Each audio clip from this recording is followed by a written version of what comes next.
أبو عدي قال في الدنيا رأيت العجائب وشفت فيها الثعالب يغلبين الديار وشفت الأندال تتلاعب بكم من شناب بما لهم صيت يذكر في المهام الصعاب. كتب كلماتها أبو عدي فتحي صالح دنبع الرداء الرياشية وتحكيمها فيها. أداء الشعر أبو عزة إبراهيم.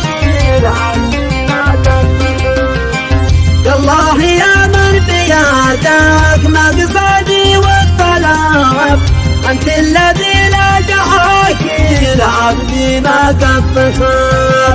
أبو عدي قال في الدنيا رأيت العجائب وشفت فيها الثعالب يغلبين الثياب وشفت الأندال تتلاعب بكم من شناوب بما لهم صيت يذكر في المهام الصعوب وشفت الأندال تتلاعب بكم من شناوب بما لهم صيت يذكر في المهام الصعوب.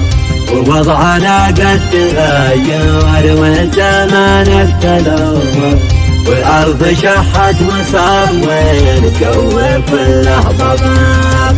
والآن يا هاجسي سجل بماء الذهب وانت استمع يا عدي قولي وعين الصوت.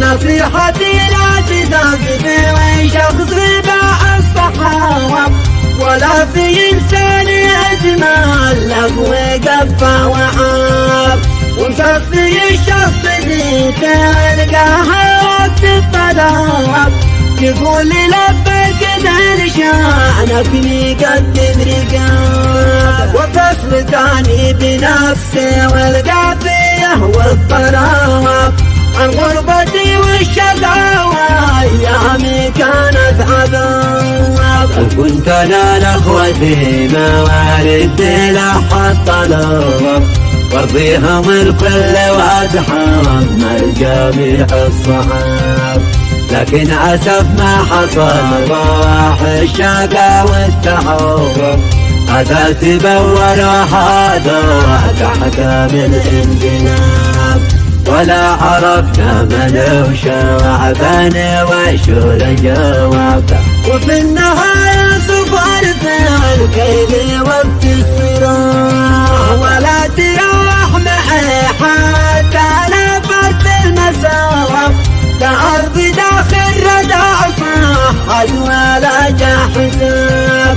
واخر سلامي على الوالد وسيد العروبة ودي له الفضل بعد والله في كل باب وختمها بالنبي وسامع لي وجواب والله عدد ما تشنى وامتاني بطن السحور.